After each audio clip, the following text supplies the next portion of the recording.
Arm had always been a violent person since childhood. Now he no longer feels anything, so he hits people without hatred. He was ordered to beat up a man, but make sure he stays alive. When he finished, Arm stole a TV from the man's house. He does all kinds of dirty work for the Devers family. Arm used to be a boxer and took too many hits to the head until Dimphna offered him a job working for him and his relatives. The Devers family became his new family. That man, Finnegan, had crawled into bed with Dimphna's younger sister, and that's why he was punished. Arm wanted to gift the TV to the girl, but Charlene refused, saying they already had one. So the man took the television to his ex. She immediately realized he had stolen it from someone. The boxer gave the TV to his son Jack, along with 50 euros, which the kid almost ate. Jack is a child with developmental issues. Ursula had enrolled him in a special needs school, but it was expensive, and it would be great if Arm helped financially. The boxer turned the TV on, and Jack instantly had a meltdown, despite Ursula asking her ex not to do that.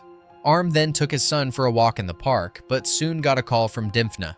It was time to solve new problems. Dimphna refused to drive the kid home and started convincing Arm that his ex was just trying to bleed him for money. He said there was no room for weakness, though in truth, he simply did not want to pay Arm more. Arm left his son in the car. Hector Devers was already waiting for them at the location. The older men believed the revenge was incomplete. Charlene was only 14. That psycho Finnegan had to pay. He needed to be finished off and sent to the afterlife. Dimphna was against it. They were not supposed to kill anyone. In the end, the Deverses suggested giving the dirty job to Arm. The second uncle held Jack's hand. Pouty had mental issues, which made both Arm and Dimphna uneasy. The thug promised to cut off the kid's nose and ears if he misbehaved. Arm took his son and brought him to the riding club. Ursula was worried. He had disappeared with Jack for half a day and returned with suspicious people. This was unacceptable. Ursula brought up the special school again, but now Arm was wise to it. He believed the blonde was just trying to con him. Moreover, Ursula did not want her ex around Jack at all. She believed he had become a servant to criminals and would teach the boy nothing good. Dimphna was still thinking about what to do with Finnegan. He decided to take out his frustration on the patrons of a pub. When someone addressed him by name, instead of Mr. Devers, he smashed a bottle over the man's head and kicked him like a soccer ball. At some point, Arm stopped him, only to then beat up a couple of the pub-goers himself. Later, Dimphna drugged the fighter and dragged him to a nightclub. Ursula was already there, partying with her new boyfriend. Arm immediately approached the couple and started pestering them. Rob tried to make polite conversation, but the boxer responded by sharing that he had once killed a man in the ring. His anger kept growing. Dimphna came over, and Ursula decided it was time for her and Rob to leave. Dimphna had been drugging his friend all night. Arm was supposed to take out Finnegan right now. For that, he would get enough money to pay for Jack's special school.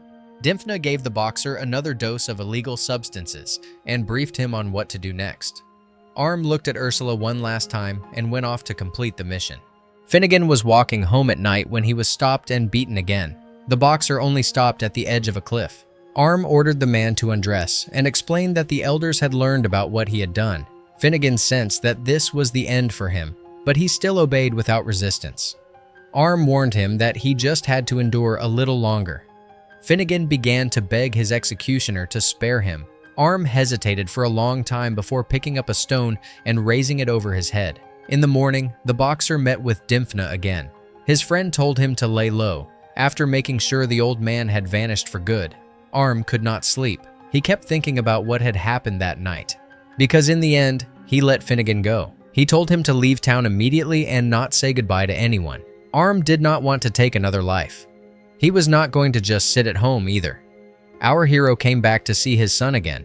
Being around horses really helps Jack. Rob suggested letting the boy pet one, and Arm thought that was a good idea. Some therapy might help him too. Maybe he should even try riding. Arm rode the horse with great pleasure, then went with the family to a cafe. Ursula told her ex-husband that the special school was in another city, so they would have to move. She also hoped to get a job there. Then they could cover most of the expenses. She complained that the Devers sisters thought it was her fault that the child was born the way he was. Ursula was leaving tomorrow, and Arm asked her to let Jack stay with him for the whole day. He could handle it and prove that he could take care of his son. He promised not to take his eyes off him and to be patient. Ursula believed that Arm was not like the Diverses, that he should not be working for them. The criminal family was throwing a party. Everyone was talking about Hector's new woman, a wealthy widow. The younger ones were already thinking about robbing her. Needles suggested they run off to Mexico afterward. He had seen that in movies many times. Never mind the fact that they lived in Ireland. The Devers women seemed to hardly ever get off the couch, but the birthday girl, Charlene, still had to get up and walk over to her uncle. Hector praised Arm for standing up for the family. Though Pouty thought the boxer had been too merciful, Finnegan should have really suffered before dying. And besides, he wanted to meet with Arm to hear all the details, to make sure he was telling the truth. The next day, Arm took Jack to an amusement park. The first thing he did was take his son to the shooting range. The boy is terrified of anything related to violence, so he got nervous and started screaming when his father tried to hand him a toy rifle. Arm quickly lost his temper too. He had no idea how to handle Jack. In the end, the situation spun completely out of control, and Arm just dropped the boy off at his mother-in-law's. It seems only now the boxer realized just how much his son needed that special school. So he brought up his earlier conversation with Dimphna about money, but the guy brushed him off. Besides, they had other things to worry about today. Pouty was waiting for them at his farm. At that moment, Ursula arrived, visibly upset. Arm promised to fix everything, but all he ever gets are promises of money, and it seems he is being lied to. Arm's mother also blames Ursula for giving birth to a sick child. Everyone in town gossips about it, and that is why the woman dreams of leaving this place as soon as possible. Pouty was waiting for his nephew and his friend. The thug said that his dog had eaten a wasp. It would be a shame to have to shoot such a loyal pet. Pouty laughed at his brother Hector, saying he had gone completely crazy over his new widow, even started bathing daily and wearing suspenders with socks. Then Pouty brought up Finnegan. Since Arm was such a big-time killer, maybe he could help him deal with the dog? The poor animal lay on the floor, and for some reason blood was dripping onto the ground. The two men looked up and saw Finnegan, naked with his throat slit. Pouty shot the dog, and then pointed the shotgun at his nephew. Dimphna promised that next time he would do it himself, and that nothing like this would ever happen again. Arm admitted that he simply could not bring himself to take the old man's life. Pouty handed his nephew a pistol. This was his chance to prove himself. He was supposed to punish Arm for his failure. Dimphna pointed the gun at his friend. The boxer had to pay for betraying the family. But instead, Dimphna ordered Arm to run. Pouty knocked his nephew out and took off after Arm with the shotgun. He only managed to wound him in the side. The man began to chase the boxer in a car, but Arm's vehicle was faster, so he was able to escape and trick Pouty.